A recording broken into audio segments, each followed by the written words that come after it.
They told us to arrive 10 minutes early, as if punctuality could soften what was coming. The law office was silent and polished. Thick carpet, framed certificates, a long conference table that made everyone sit up straighter than usual. My name is Hazel Carter.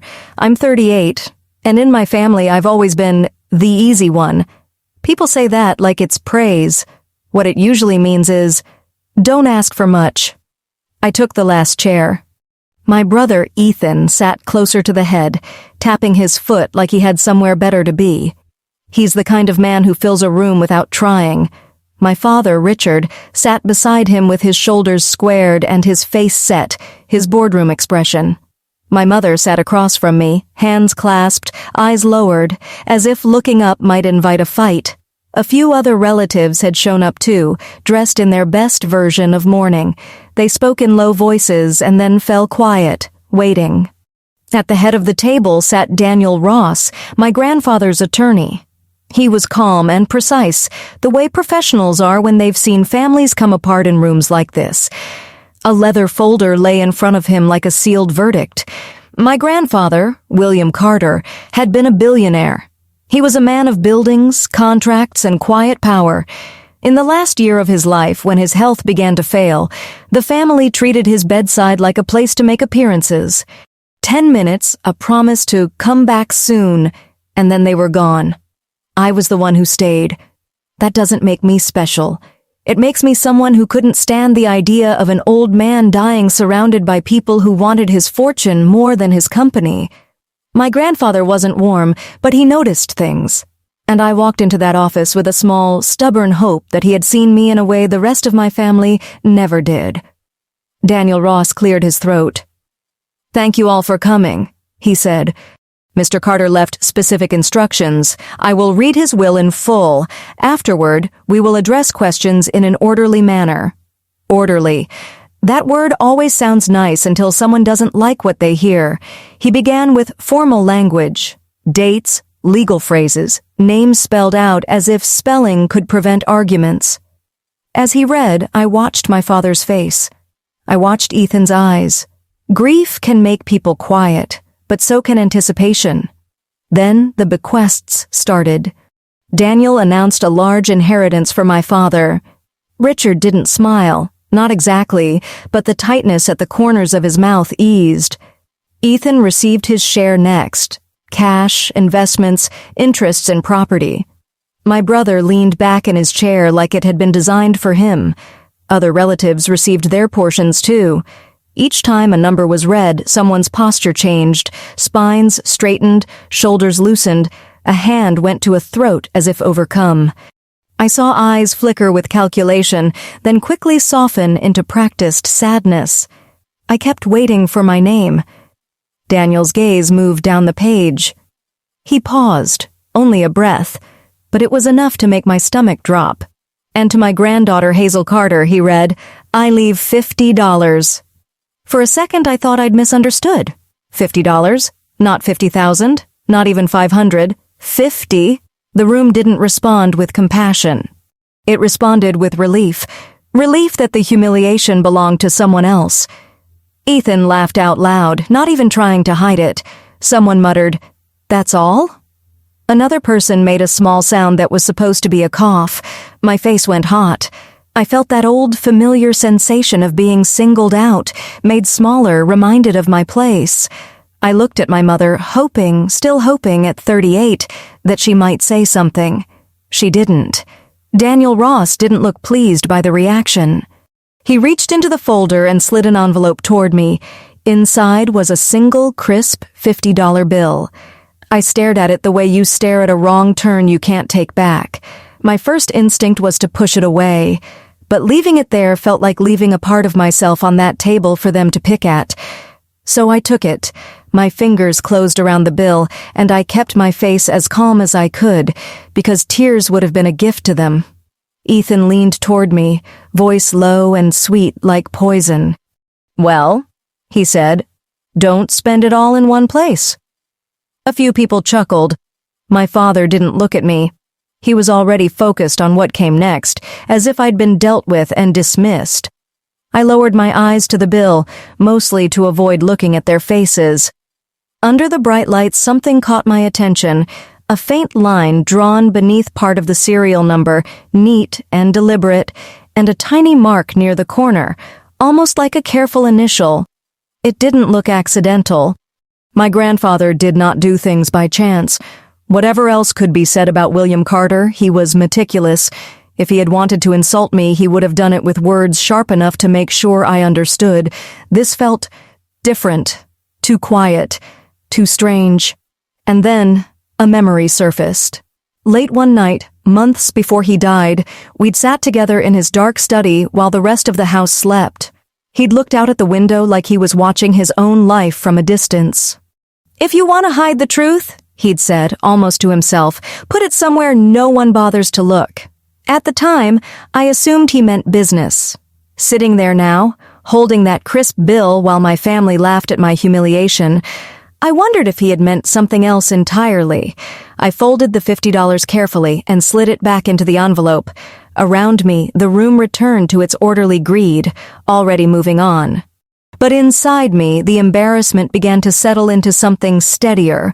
If this was a message, I intended to read it, and if it was a test, then the people who laughed were answering it for me, loudly. When people hear $50, they imagine a joke, or a punishment. They picture a wealthy man making a cruel point. What they don't see is everything that happened long before that moment. How a family can spend years teaching one person to shrink and then act shocked when she finally stands still and refuses to move. I grew up in a house where love was measured in volume.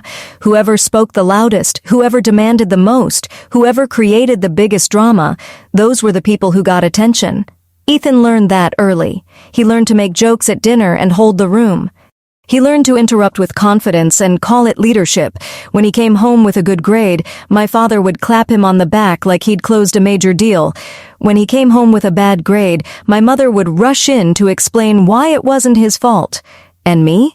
When I came home with a good grade, my mother would smile and say, "That's nice, Hazel," and then ask Ethan if he wanted more potatoes. When I came home with a bad grade, it was proof that I needed to try harder, be more focused, stop daydreaming. I learned to do things quietly. I learned to help without being asked. I learned to make myself useful so I wouldn't be a burden. To an outsider, it probably looked like I was the sweet one, the easy one, the child who didn't cause trouble. But that's not always sweetness. Sometimes it's strategy. Sometimes it's survival. In families like mine, the loud ones take up space, and the quiet ones become furniture. You're always there, always dependable, always expected to hold things together while everyone else lives out loud. By the time I was grown, that pattern had hardened into a rule. Ethan was the future. I was reliable background, the person who would show up, handle the details, clean up the mess, and not ask for applause. And then there was my grandfather, William Carter, my father's father, who was an entirely different kind of man. He wasn't warm, he didn't hug, he didn't speak in gentle phrases. He could be intimidating without raising his voice. The first time I remember being truly aware of him, I was 8 years old, standing in his foyer while he looked down at me like he was reading a report. "What are you reading?" he asked. It wasn't the way a grandparent asks. It was an interview. I told him. I was nervous and honest. I expected him to dismiss me. Instead, he nodded once. "Keep reading," he said, as if he'd just given me a job. That was my grandfather's version of affection, a command to improve. He built an empire from nothing, and he never let anyone forget it. He believed in discipline, discretion, and the kind of power that doesn't need to announce itself. He also believed, whether he admitted it or not, that families are where the most dangerous lies are told, the lies we call tradition, duty, and love. As he got older, his world grew smaller, his hearing dulled, his hands shook sometimes when he held a cup. Still, he resisted help the way proud men do. Even when his doctors began to speak in careful tones, my grandfather kept his routines like armor. My family, on the other hand, treated his aging like an inconvenience. My father would say, "I've got meetings. even on days when he didn't. My mother would say, "He's always been difficult," as if that excused being absent. Ethan would show up in expensive shoes, bring flowers that looked like they'd been purchased on the way, and take a photo for appearances before leaving early. I was the one who stayed after the flowers wilted. It started slowly. I'd drop by with groceries. I'd help with mail. I'd sit for an hour so he wouldn't have to eat dinner alone. The visits weren't romantic or sentimental. He didn't tell me I was a good girl or say he was proud. He would sit across from me, sometimes barely speaking, and I'd hear the small sounds of an older house. The clock, the air vent, the distant hum of a refrigerator. But there was something about that quiet. It wasn't emptiness. It was honesty. One afternoon, I arrived and found him staring at a stack of old photographs, black and white pictures of men in suits, women in hats, strangers with hard eyes. He didn't look up when I walked in. "Family," he said, and it didn't sound like a blessing. He slid one photo toward me. It showed a younger version of my father, maybe in his 20s, smiling beside my grandfather. They were both dressed like winners. "Your father," he said, "learned early how to play the part." I waited for him to explain, but he didn't. He rarely explained. He offered fragments and expected you to build your own understanding. As months passed, his health got worse. The doctors said things like progressive and manage expectations. The nurses spoke kindly, but I could see it in their eyes, how they watched him like a candle nearing the end. The family came around more then. Not because they wanted to be with him, but because dying people make money feel close. They asked questions that were disguised as concern. "Are you comfortable?" Meant, "Are you thinking about us? Do you need anything?" Meant, "Have you changed your will?" I watched those conversations the way a documentary camera watches a scene without intervening, still, observant, and increasingly disturbed. I'd bring him water, adjust his pillows, check his medicine, and then sit back as my father and brother performed their roles. And my grandfather watched too. Once, after they left, he gestured for me to sit. His voice was thin, but his eyes were sharp. "People show you who they are," he said. "Most folks just don't like what they see." I swallowed. "They're scared," I offered, wanting to be fair. I had spent my whole life trying to be fair. He looked at me for a long moment. "Scared people are still responsible for what they do," he said. "Fear doesn't make a liar honest." That sentence stayed with me. It wasn't just about them. It was about me. About all the years I'd excused the way I'd been treated, the way my needs were dismissed, the way my silence was used as proof that I was fine. Near the end, he stopped eating much. His skin looked thinner, his bones more pronounced, as if his body was letting go piece by piece. One night I sat by his bedside while rain tapped softly against the window. The house felt like it was holding its breath. He spoke without looking at me. "Hazel," he said. It startled me. He rarely used my name like that. "Yes?" I leaned in. "You think being good will protect you," he said, voice rough, as if the words scraped on the way out. "It won't." I didn't know what to say. My throat tightened. He turned his head just slightly. "You have to decide what you're willing to lose," he added. "Some things cost you. Some things cost you less than you think." I sat there, listening to the rain, feeling like he was handing me something heavy and invisible. A few weeks later, he died in his sleep. The morning I got the call, I stood in my kitchen holding my phone like it was something that might burn me. I remember staring at my hands and thinking, very simply, I am alone now. Not because he was the only person in my life, but because he was the only person in my family who had looked at me like I was real. At the funeral, my father delivered a speech about legacy. My brother spoke about honor. My mother cried in neat, contained ways. People shook hands and exchanged condolences like business cards. I stood near the back and watched it all, and I realized something that made me feel both numb and awake. They weren't mourning a man. They were mourning access. And somewhere beneath all that performance, I began to understand why my grandfather's words about hiding the truth had mattered. Because in my family, truth was always inconvenient. It was something to bury under smiles and etiquette. By the time we sat in that law office, waiting for the will, the stage had already been set for the moment they would laugh at my $50. They thought it was the end of my story. But I had spent years learning how to endure quietly. And now, holding that marked bill in my hand, I was starting to learn something else. How to pay attention. I left the law office with that envelope in my purse like it weighed 10 pounds.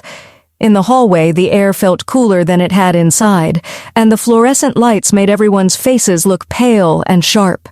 People were already breaking into little groups the way families do after a service. Quiet conversations that aren't really quiet, whispers that carry. Ethan brushed past me first, humming as if he'd just closed a deal. "Guess Grandpa had a sense of humor after all," he said over his shoulder. My father didn't even bother to lower his voice. "It's not worth making a scene," he told my mother. "She always takes things personally." I had spent most of my life swallowing the urge to correct people when they rewrote my feelings for their convenience. But that day, I didn't have the strength to swallow it. I also didn't have the strength to argue. Arguing in my family never led anywhere good. It only confirmed what they already believed, that the loudest person must be the most right. My mother approached me with the soft look she used when she wanted me to cooperate. "Hazel," she said, as if my name itself was an apology, "you know how your grandfather was. Don't hold on to this. Don't hold on to this as if being publicly diminished was something you could simply set down." I looked at her carefully. I wanted to ask her why she hadn't said a word when everyone laughed. I wanted to ask her why peace in our family always meant my silence, but I could see the fear in her eyes.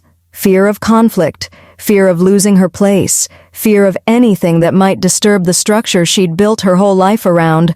People my mother's age were raised to keep a family looking respectable at all costs.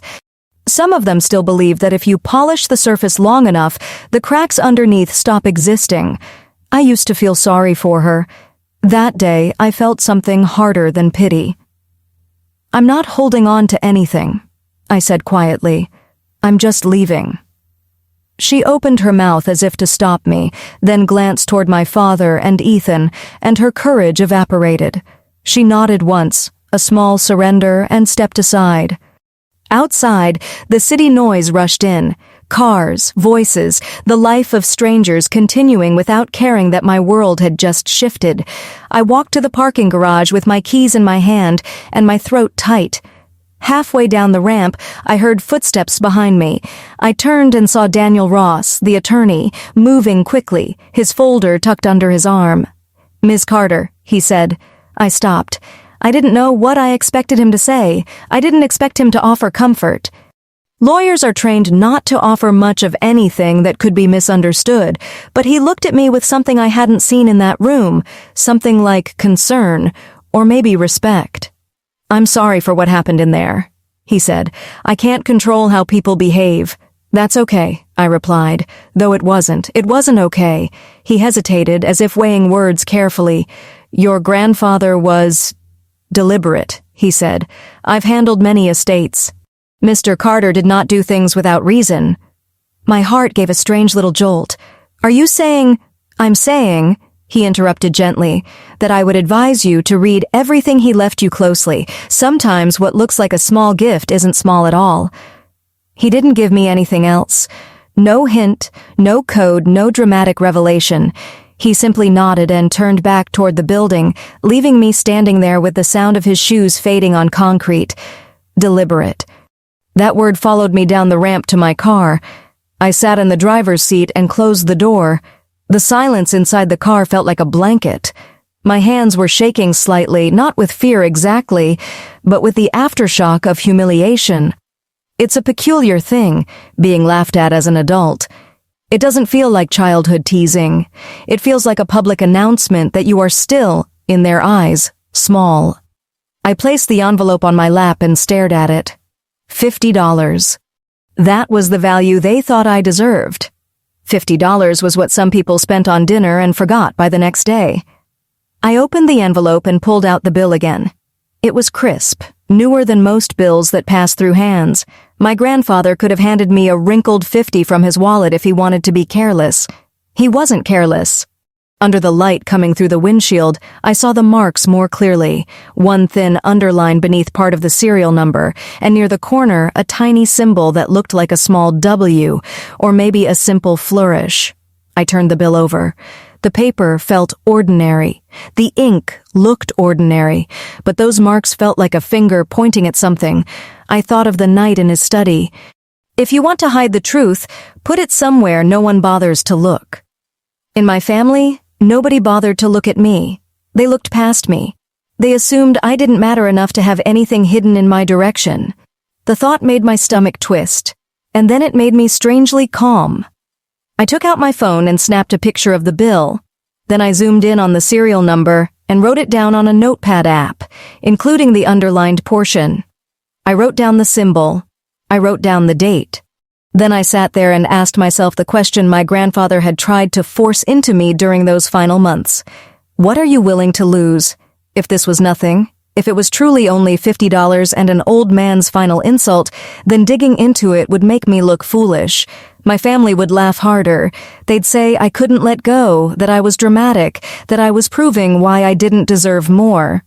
But if it wasn't nothing, if my grandfather had hidden something in plain sight, then walking away would mean I was still living by the old rules. The rules where I accepted whatever was handed to me, smiled politely, and pretended it didn't hurt. I could feel those rules pressing in on me, the way they always had. Be agreeable. Don't cause trouble.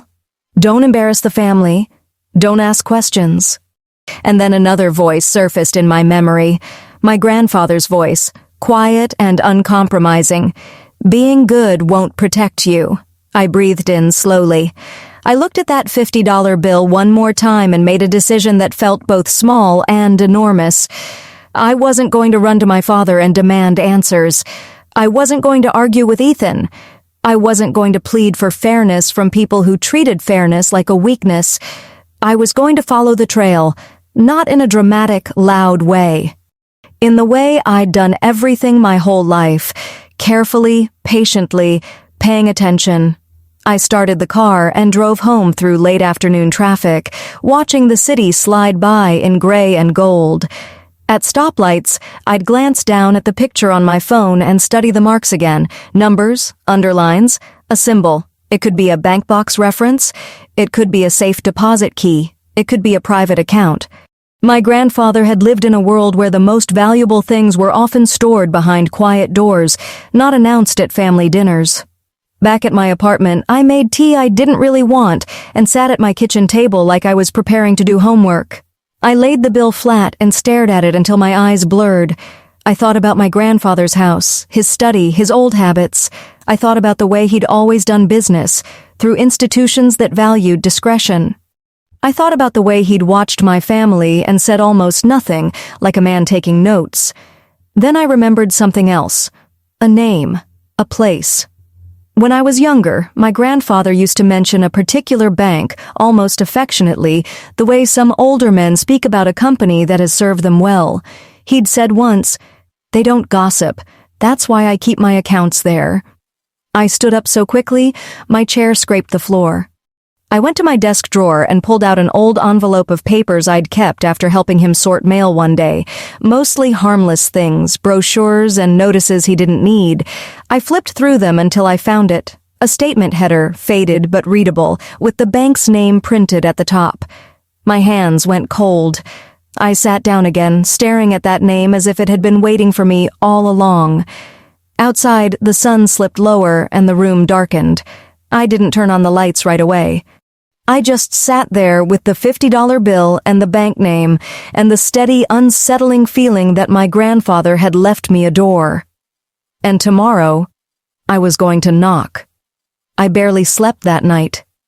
It wasn't the kind of sleeplessness that comes from caffeine or noise.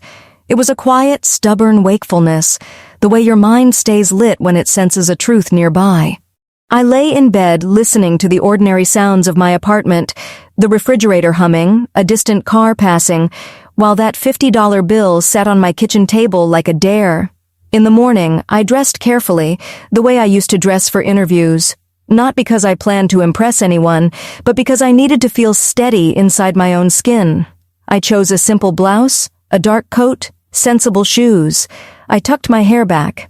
I made sure my hands didn't shake when I picked up my purse. The bank was across town, in an older part of the city where buildings had stone facades and brass fixtures that had been polished by decades of habit. It wasn't a flashy place. It wasn't meant to be. The kind of people who used that bank didn't want attention. They wanted silence. When I walked through the revolving door, warm air and a faint scent of paper and polish met me. The lobby was quiet, almost reverent. A few customers sat in padded chairs reading newspapers.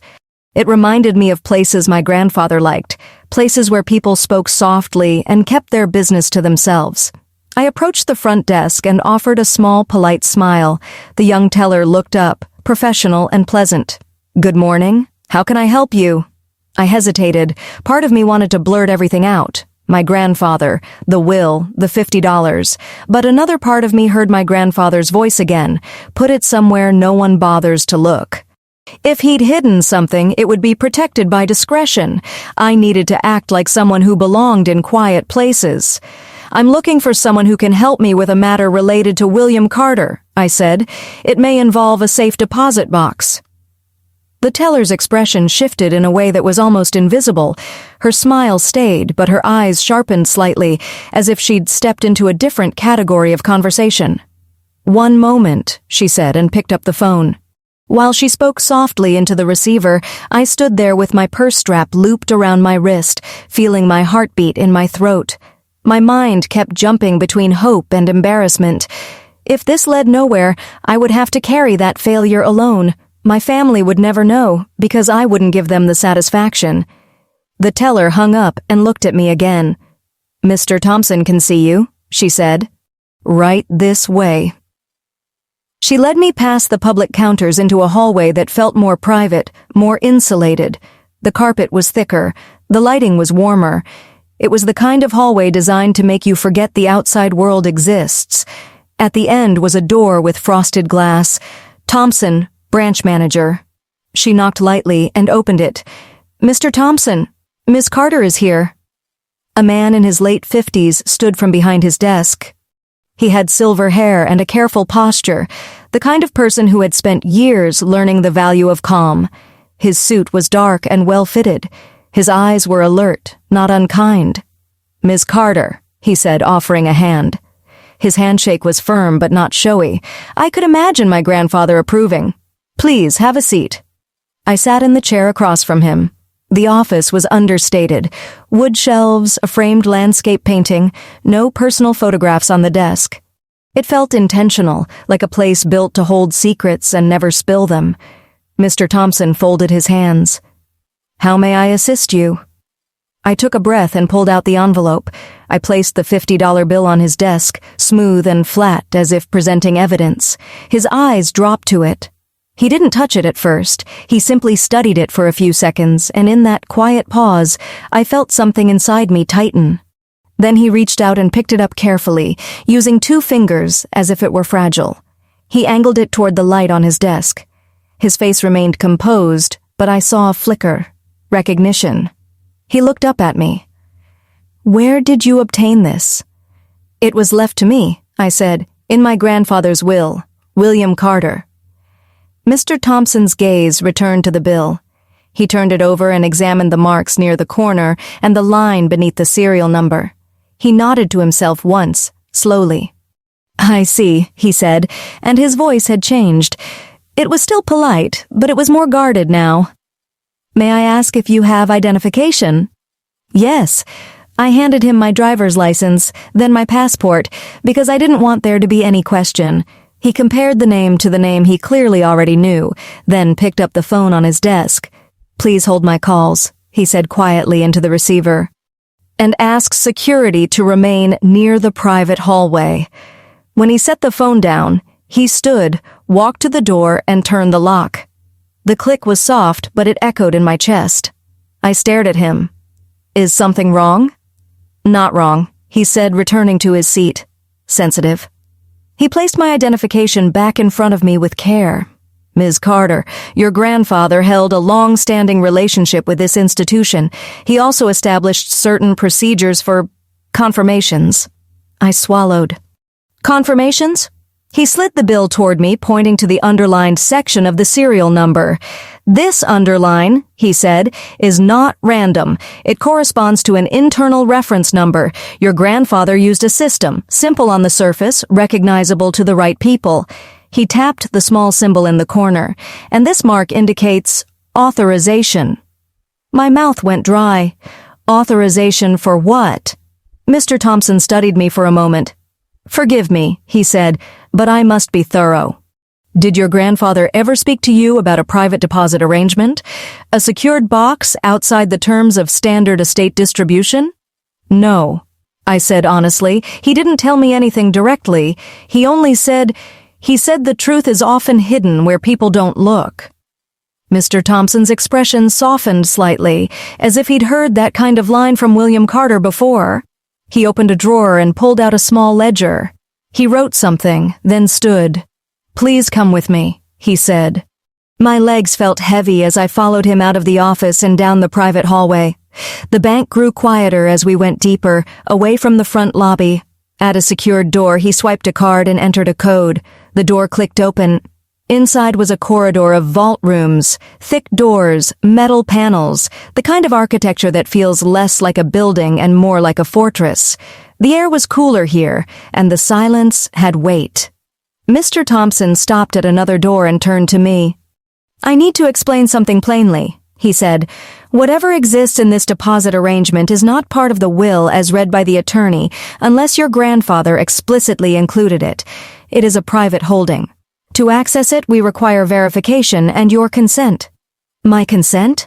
I repeated. "Yes," he said gently, "because it appears your grandfather intended you, not your father, not your brother, to be the person with the choice." The words landed in my chest like a bell. Choice. My family had never handed me choice. They handed me expectations and called them love. Mr. Thompson stepped aside and brought a small tray from a cabinet. On it were 2 keys, old-fashioned brass, engraved. He held them up. "Do these look familiar?" I stared. I had seen keys like that once, years ago, on my grandfather's key ring. He used to keep them separate from his house keys, as if they belonged to a different life.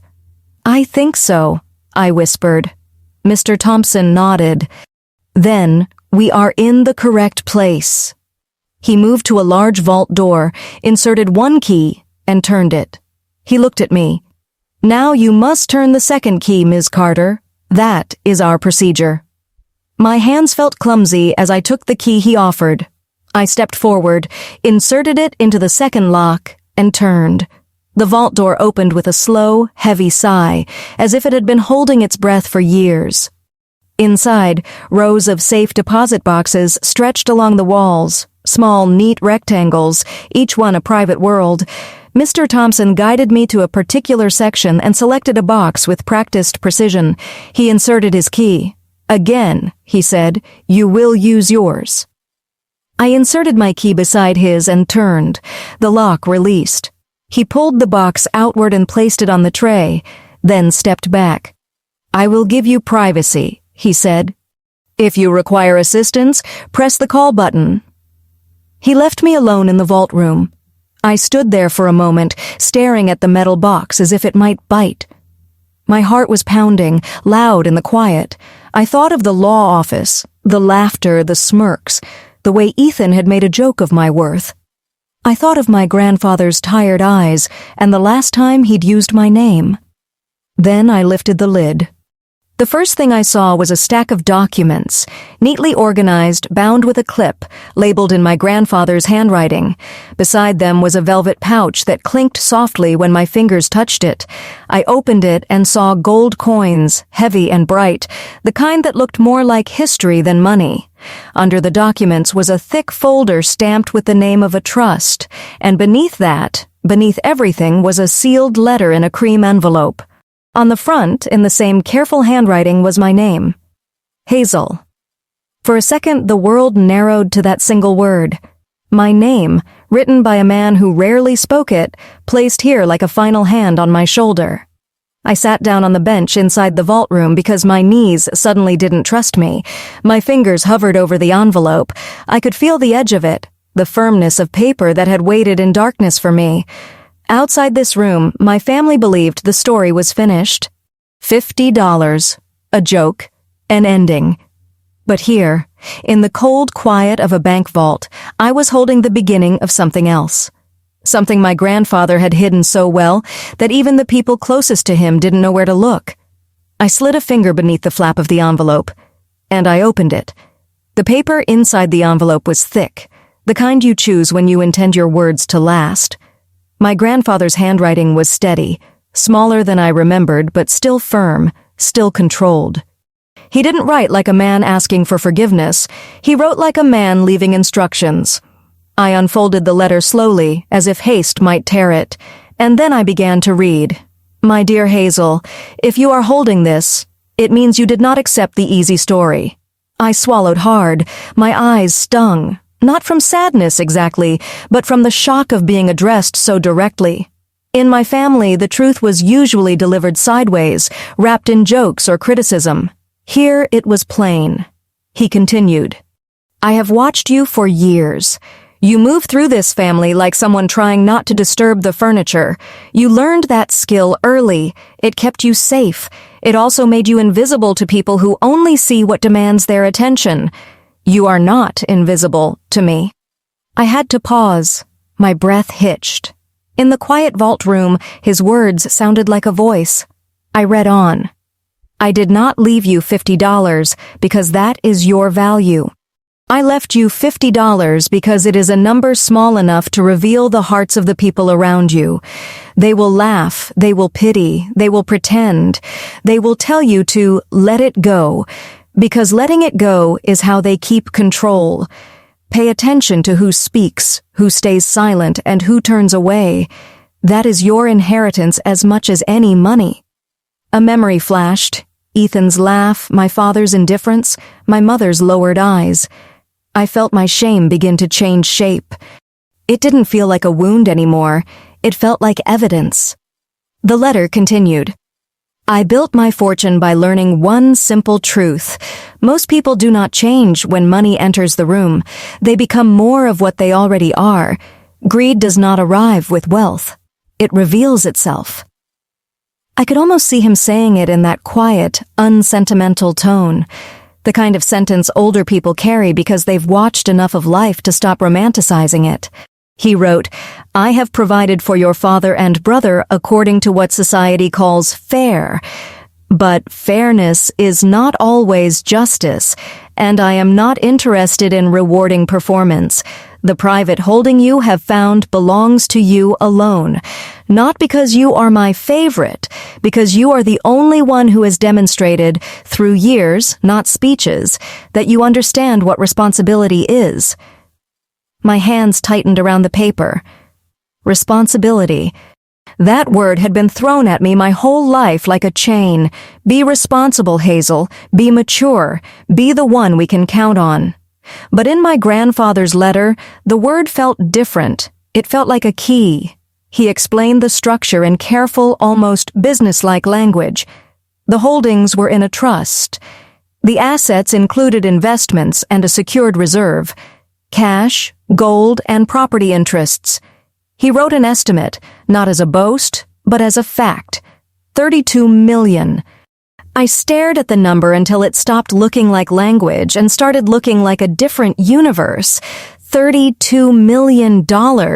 It didn't feel real. It felt like the kind of thing you read in the news about strangers. I thought of my father, my brother, their laughter, the way they'd leaned back in their chairs when their inheritances were announced, as if the world owed them comfort. Then my grandfather's next lines brought me back to something colder. I am aware that once your family learns of this, they will attempt to take it. They will say it is meant for everyone. They will claim tradition, morality, religion, and love. They will use whatever tools they have always used. I am also aware they may threaten you." My stomach tightened.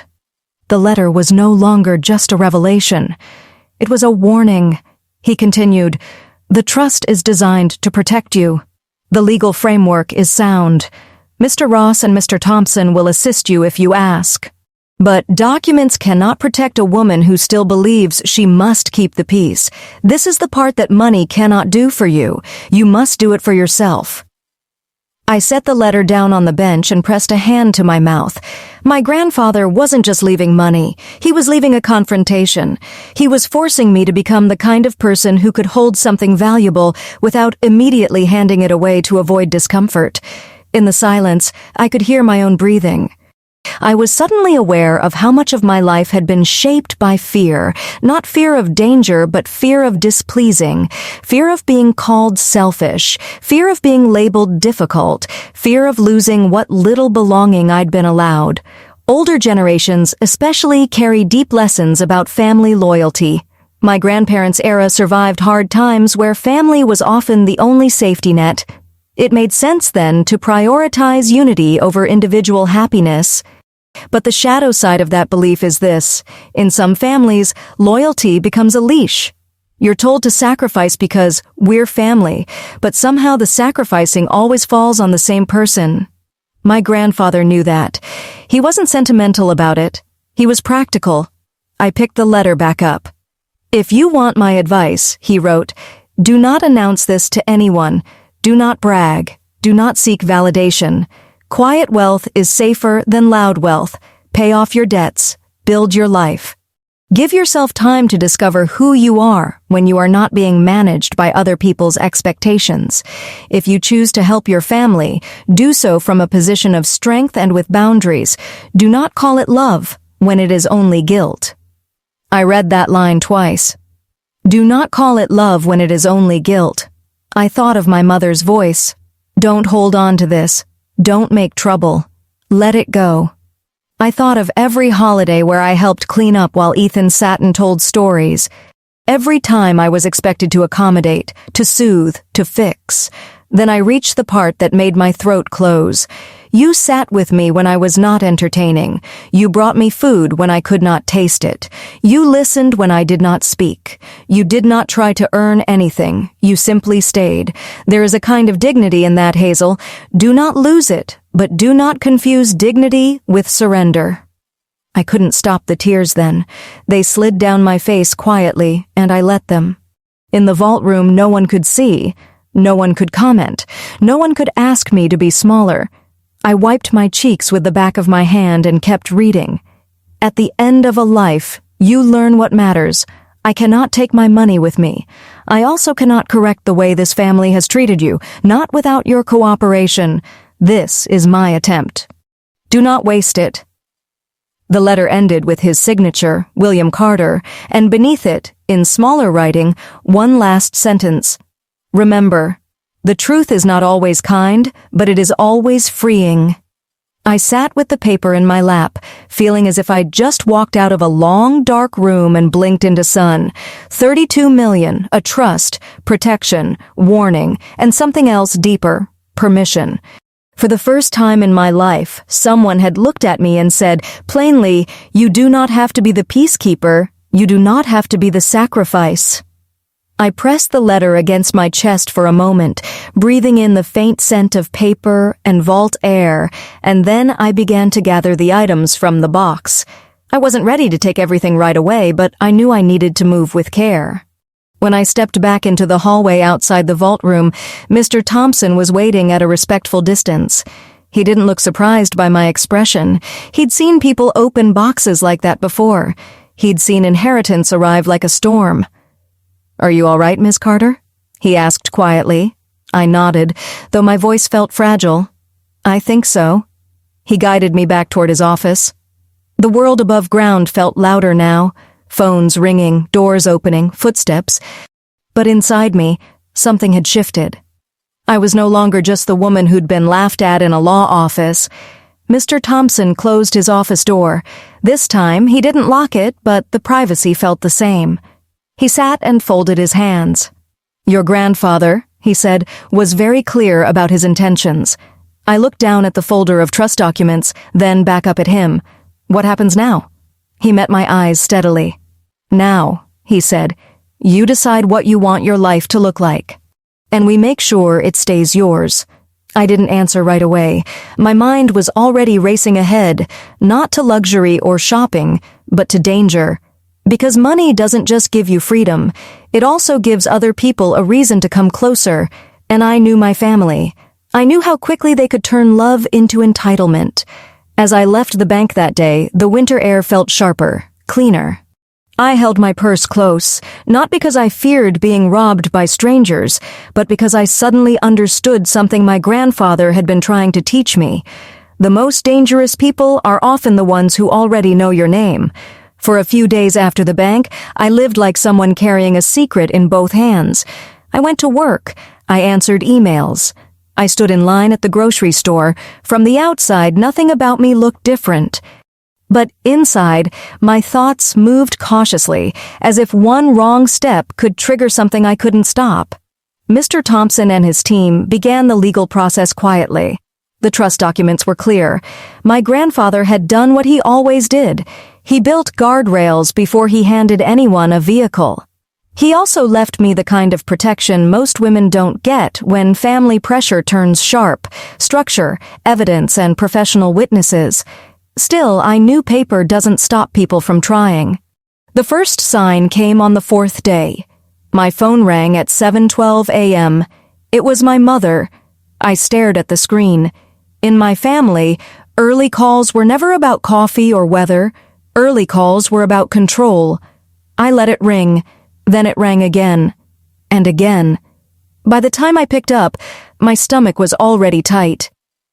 "Hazel," my mother said, and I could hear it immediately, the breathy strain, the rehearsed softness. "Where are you?" "At home," I answered. "Why?" There was a pause. In that pause, I could hear faint voices behind her, my father's deeper tone, my brother's sharper one. "We need to talk," she said. "We already talked," I said, keeping my voice steady. "At the attorney's office." "This is different," she replied, and I could hear her trying to sound calm. "Your father is very upset. Ethan is angry. I'm not responsible for their feelings," I said, and the sentence surprised even me. Her silence was immediate and thick. I had never spoken to her that way, not directly, not with that kind of boundary. "Hazel," she said carefully, "don't do this." "Do what?"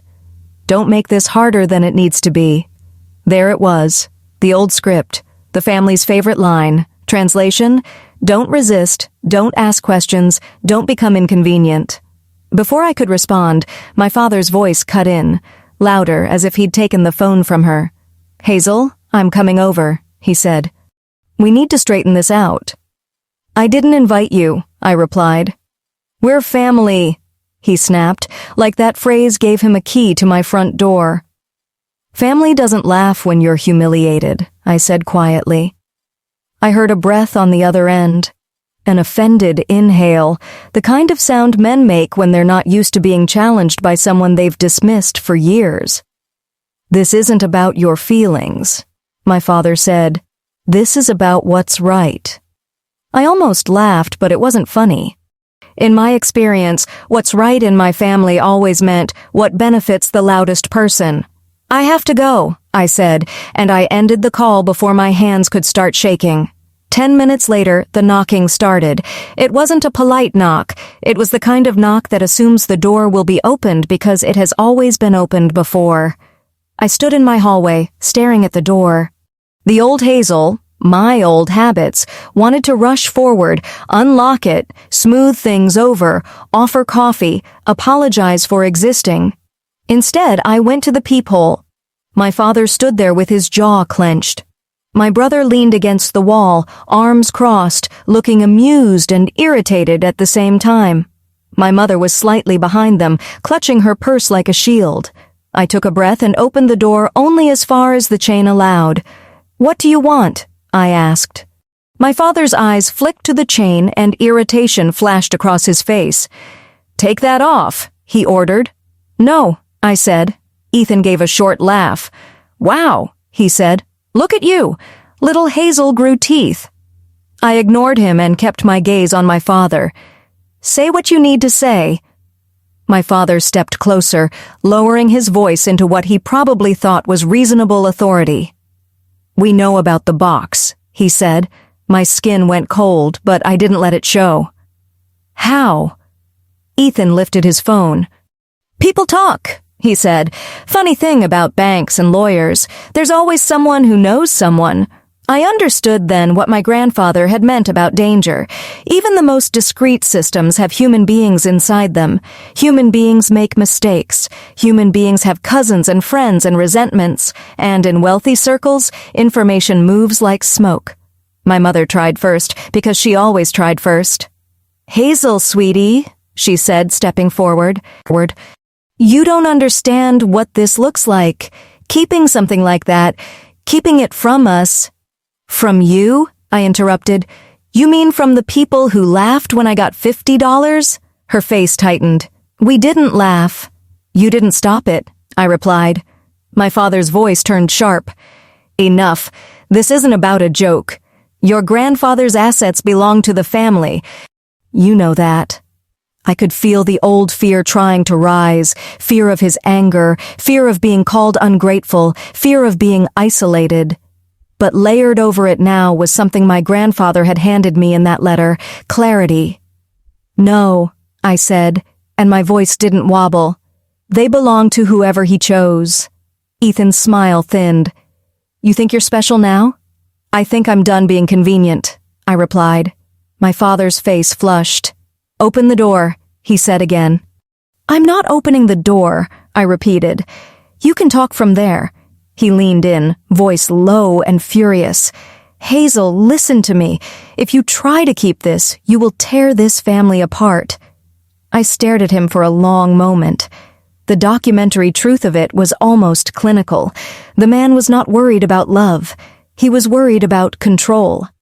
"This family was already torn," I said. "We just decorated the rip so it looked like fabric." My mother made a small sound, like a sob. "How can you say that?" "Because I lived it," I said. "I've been the one who apologized, the one who swallowed, the one who stayed quiet so everyone else could stay comfortable. I'm not doing it anymore."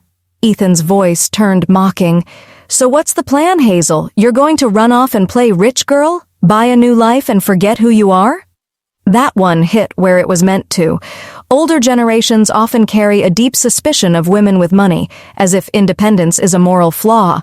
A man with wealth is successful. A woman with wealth is selfish, spoiled, changed. I met Ethan's eyes. "I'm going to build a life where I don't have to beg for basic respect," I said. "If that changes me, then maybe I needed changing." My father's patience snapped. "You're making a mistake," he said. "Legally, we can challenge this." "I expected you to say that," I replied. I reached into the small folder I'd prepared, papers Mr. Thompson had advised me to keep close, and I held one page up against the chain, where they could see the heading. "This is the trust," I said. My father's eyes narrowed as he read. Ethan stepped closer to get a look. "What is this?" my mother asked, confused. "It's protection," I answered. "Grandfather set it up, not me." My father's lips tightened. "This doesn't mean anything." It means this," I said, and I pointed to a section Mr. Ross had explained to me in plain language. If any beneficiary challenges the trust, they risk forfeiting what they were already given. The air shifted. You could feel it. The moment greed meets consequence. Ethan's face changed first. His confidence faltered, just slightly, the way it does when the game suddenly has rules that apply to him too. My father's eyes flicked away, calculating. He wasn't thinking about family unity. He was thinking about his portion, his security, his reputation. My mother looked between them, bewildered, like she'd just realized the family's love had terms and conditions. Ethan recovered quickly, trying to regain control through cruelty. "So you're threatening us," he said. "No," I said. "I'm informing you. There's a difference." My father stared at me for a long moment, as if trying to find the old Hazel behind my eyes. the one he could pressure into obedience. He didn't find her. Finally, he straightened his shoulders. "We'll be in touch," he said coldly. "This isn't over." Ethan muttered something under his breath, something ugly, and stepped back. My mother lingered a second longer. She looked at me, and in her expression I saw something that made my chest ache. A mix of fear and grief, not for my grandfather, but for the comfort of the old arrangement. "Hazel," she whispered, "you're going to regret this." I held her gaze. "Maybe," I said softly, "but I would regret it more if I kept living the way you trained me to live." Then I closed the door. I leaned against it with my eyes closed, listening to their footsteps retreat down the hallway. My hands were trembling now, but not from weakness, more like after a storm passes and your body remembers it survived. In the quiet that followed, my phone buzzed with a message from an unknown number. It was short. "You think you won? We'll see." I stared at the screen, then set the phone down. Outside, my family was regrouping, rewriting the story, preparing new tactics. That's what people do when they can't accept a boundary. They don't ask what they did wrong. They ask how to get around it. But inside my apartment, something else was happening. For the first time, the silence didn't feel like loneliness. It felt like space. The first quiet week after that confrontation felt like walking out of a crowded room and realizing you can hear your own breathing again. At first, the silence was unsettling. My phone didn't ring with my mother's anxious check-ins. There were no family group texts filled with casual plans that somehow always excluded me until they needed help. No requests to just handle this one thing. No subtle reminders of my role. It was as if, once I stopped being useful, I stopped existing. That truth stung more than I expected. Even when you know you've been taken for granted, there's a part of you, especially if you were raised to value family above self, that still hopes someone will prove you wrong, that someone will knock on your door, not to demand, but to apologize, not to take, but to finally see you. No one did. Instead, my father sent an email 2 days later. It was written like a memo, not like a father speaking to his daughter. He said that I was being unreasonable, that my grandfather's intentions were clearly compromised by illness, and that for the sake of the family's reputation, I should do the right thing and come to a meeting. I read it twice and felt something in me go strangely calm. My grandfather had been right. They would use morality as a tool. They would paint my boundaries as betrayal. They would say I was tearing the family apart because they could not admit that their own choices had already done the tearing. I didn't respond. Mr. Ross, the attorney, advised me to keep records of all communication and to say as little as possible. Mr. Thompson's office helped me set up a structure that made my finances safe and difficult to access by anyone else. They arranged for security measures I'd never imagined needing, alerts on accounts, a private mailing address, and a plan for what to do if I felt threatened. It was sobering. I didn't feel like a glamorous heiress. I felt like a woman learning that money can draw the wrong kind of attention, and that the wrong kind of attention often wears a familiar face. Still, as the weeks passed, something unexpected happened. I began to sleep again. Not perfectly, not immediately, but better. The kind of rest that comes when you're no longer bracing for the next demand. I stopped jumping every time my phone buzzed. I stopped anticipating criticism. I stopped pre-writing apologies in my mind. And with that space, I started to notice things about my life that had been there all along. I noticed how often I said sorry when I hadn't done anything wrong. I noticed how I avoided asking for help, even when I needed it. I noticed how my apartment had been arranged for practicality and not comfort, like a place someone stayed temporarily, not a home someone truly lived in. So I began to make small changes. Nothing extravagant. Nothing that would have satisfied the fantasy people have about sudden wealth. I didn't buy a sports car or a mansion.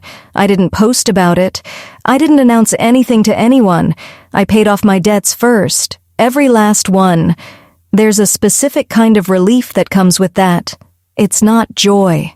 It's breath. It's the feeling of a weight sliding off your chest that you didn't realize had become part of your posture. Then I moved. Not far, but enough. I chose a quieter neighborhood with trees and sidewalks, the kind of place older couples walk in the evenings with their hands linked loosely, comfortable in years. I bought a modest house, not huge, not showy, something that felt steady, a house that didn't scream money, a house that whispered safety. I kept my job for a while, mostly because routine helped me stay grounded, but I cut my hours. I started taking afternoons off without guilt. I began volunteering at a local community center once a week. Nothing dramatic, just helping people fill out paperwork, listening to older women tell stories about lives that had been both harder and simpler than mine. One woman, Mrs. Alvarez, liked to sit near the window and talk about her late husband. She had a calm, wry way of speaking, like someone who had learned that bitterness only poisons the person holding it. One day she looked at me and said, "You have the face of someone who spent too long being polite." I laughed, startled. "Is it that obvious?" She nodded. "Polite can be good," she said, "but sometimes polite is a cage. Don't die in the cage." I went home and cried that night, not because her words were cruel, but because they were true. My family, of course, didn't simply disappear. They stayed on the edges of my life like shadows that refused to accept the light. They tried different approaches. My mother sent a message around the holidays. "We miss you. Come home." No apology, no acknowledgement, just a request wrapped in sentiment. Ethan tried a different angle. He sent a voicemail that sounded almost friendly, almost. "Look," he said, "let's not be stupid about this. You don't want to be alone forever. Family is all you have." That one was meant to scare me, to make me picture lonely holidays, an empty table, an aging life with nobody to call. It was an old fear, a powerful fear, especially for people raised to believe family is everything. But I was starting to learn the difference between being alone and being free. I didn't go back. I didn't argue. I simply didn't return to the old stage. Over time, their messages slowed. Not because they understood, but because they realized the trust's protections were real. They weren't going to win without risking what they already had, and that was the final proof my grandfather had wanted me to see. They did not want me. They wanted access. Once that truth settled fully in my bones, something in me relaxed in a way I had never experienced. It wasn't happiness exactly. It was release. A year passed, then another. In that time, I built a life that was quieter and fuller than anything I'd known. I traveled a little, always simply, always privately. I learned to cook meals I liked instead of meals that pleased other people. I made friends who didn't know my family name and didn't care. I started therapy because money doesn't heal a childhood. It only gives you the room to finally look at it. And then, in the most ordinary, unplanned way, life surprised me. I met someone. His name was Mark. He wasn't flashy. He wasn't impressed by status. He was a man in his early 40s with kind eyes and steady hands, the kind of man who listens more than he speaks. We met at the community center, of all places. He was there helping his aunt with a paperwork issue, patient and gentle, not embarrassed by the slow pace of older life. We talked, then we talked again. He asked me to coffee, not to a fancy restaurant. He asked about my day, not my history. He didn't push. He didn't rush. He didn't try to fix me. And for the first time, I felt what it was like to be chosen without conditions. When I eventually told him about my family, some of it, not all, he didn't react with excitement or judgment. He simply said, "That must have been lonely." It was such a simple sentence, but it landed like a hand on my shoulder, because it wasn't an argument, it wasn't advice. It was recognition. We married quietly 2 years later. No grand event, no dramatic invitations. Just a small gathering of friends, a few older women from the center who cried happy tears, and a sense that I was stepping into a life that belonged to me. When I became pregnant, I felt terrified at first. Not of motherhood exactly, but of repeating patterns. Families pass down wounds like heirlooms. They polish them, rename them, and hand them over with a smile. I promised myself I would not pass mine down. Our daughter, Lily, was born on a soft spring morning. When they placed her in my arms, she was warm and heavy and impossibly real. Her fingers curled around mine with a strength that surprised me. I looked at her and thought of my grandfather's letter. Do not confuse dignity with surrender. In that moment, I understood what he meant in a way I never had before. Standing up for yourself isn't only about you. It changes what becomes possible for the people who come after you. I named her Lily because lilies are resilient flowers. They bloom after winter. They grow toward light even after being buried in cold soil. My family found out eventually, of course. Someone always finds out.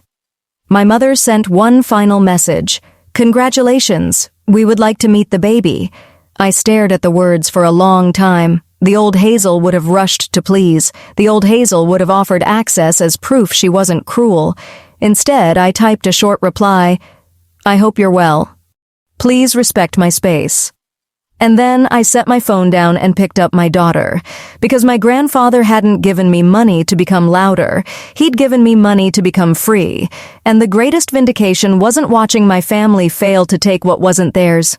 The greatest vindication was living a life so steady, so honest, that their opinion no longer had power over my breathing. If you've stayed with me to the end of this story, thank you. I wish you good health, peace in your home, and people around you who don't confuse love with control. And if this story moved you, if it reminded you of your own life in any way, please subscribe so we can keep sharing stories that help us see the truth more clearly.